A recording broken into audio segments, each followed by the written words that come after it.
चारों ओर उदासी छा गई। अंधेरा बढ़ने लगा।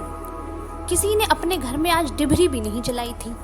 आज पंचलैट के सामने डिबरी कौन बालता भला। सब किए कराए पर पानी फिर रहा था। सरदार, दीवान और छड़ीदार के मुंह में बोली नहीं। पंचों के चेहरे उतर गए थे। किसी ने दबी आवाज में कहा, कल कब्जे वाली चीज का नखरा बहुत होता है। एक नौजवान ने आकर सूचना दी, राजपूत टोली के लोग हंसते हंसते पागल हो रहे हैं। कहते हैं कान पकड़कर पंचलैट के सामने 5 बार उठो बैठो तुरंत जलने लगेगा। पंचों ने सुनकर मन ही मन कहा, भगवान ने हंसने का मौका दिया है, हंसेंगे नहीं। एक बूढ़े ने आकर खबर दी, रूदल साहब भारी बतंगड़ आदमी है, कह रहा है पंचलैट का पंपू जरा होशियारी से देना। गुलरी काकी की बेटी मुनरी के मुंह में बार बार एक बात आकर मन में लौट जाती है। वह कैसे बोले। वह जानती है कि गोधन पंचलैट बांधना जानता है, लेकिन गोधन का हुक्का पानी पंचायत से बंद है। मुनरी की माँ ने पंचायत से फरियाद की थी कि गोधन रोज उसकी बेटी को देखकर सलम सलम वाला सलीमा का गीत गाता है, हम तुमसे मोहब्बत करके सलम।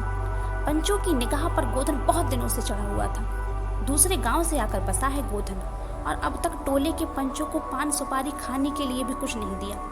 परवाह ही नहीं करता है, बस पंचों को मौका मिला। 10 रुपया जुर्माना, ना देने से हुक्का पानी बंद।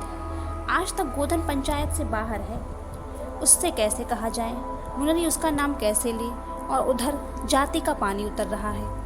मुनरी ने चालाकी से अपनी सहेली कनेली के कान में बात डाल दी, कनेली चिगो चिद चिन्ह। कनेली मुस्कुरा कर रह गई। गोधन तो बंद है। मुनरी बोली, तू कह तो सरदार से, गोधन जानता है पंचलैट मालना। कनेली बोली, कौन गोधन?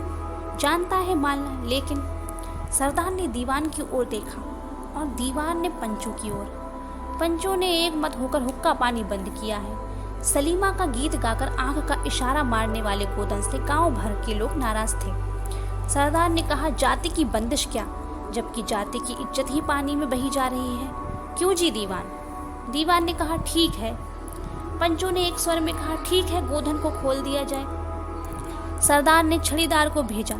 छड़ीदार वापस आकर बोला, गोधन आने को राजी नहीं हो रहा है, कहता है पंचों की क्या प्रतीत है, कोई कल कब्जा बिगड़ गया तो मुझे ही दंड जुर्माना भरना पड़ेगा।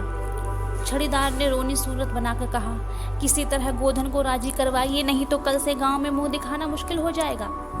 गुलरी काकी बोली, जरा मैं देखूं कह के।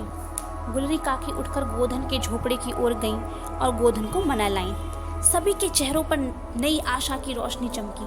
गोधन चुपचाप पंचलैट में तेल भरने लगा। सरदार की स्त्री ने पूजा की सामग्री के पास चक्कर काटते हुए बिल्ली को भगाया।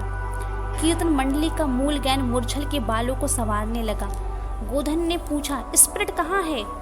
बिना स्पिरिट कैसे चलेगा? लो मजा। अब यह दूसरा बखेड़ा खड़ा हुआ। सभी ने मन ही मन सरदार, दीवान और पंचों की बुद्धि पर अविश्वास प्रकट किया।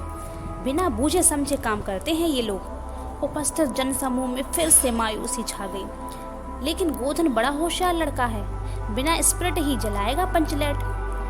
थोड़ा गरी का तेल ला दो। मुनरी दौड़ कर गई और एक मलसी गरी का तेल ले आई। गोधन पंचलैट में पंप देने लगा।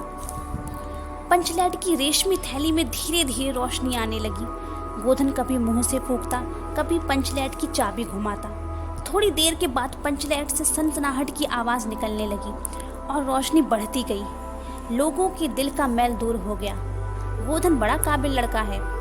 अंत में पंचलैट की रोशनी से सारी टोली जगमगा उठी तो कीर्तनिया लोगों ने एक स्वर में महावीर स्वामी की जय ध्वनि के साथ कीर्तन शुरू कर दिया। पंचलैट की रोशनी में सभी के मुस्कुराते हुए चेहरे स्पष्ट हो गए। गोधन ने सबका दिल जीत लिया। मुनरी ने हसरत भरी निगाह से गोधन की ओर देखा। आंखें चार हुईं और आंखों ही आंखों में बातें हुईं। कहा, सुना माफ करना, मेरा क्या कसूर। सरदार ने गोधन को बहुत प्यार से पास बुलाया और कहा, तुमने जाति की इज्जत रखी है, तुम्हारा 7 खून माफ, खूब गाओ सलीमा का गाना। गुलरी काकी बोली, आज रात खाना मेरे घर खाना गोधन। गोधन ने एक बार फिर मुनरी की ओर देखा। मुनरी की पलकें झुक गईं। कीर्तनिया लोगों ने एक कीर्तन समाप्त कर जय ध्वनि की, जय हो जय हो। पंचलैट के प्रकाश में पेड़ पौधों का पत्ता पत्ता पुलकित हो रहा था।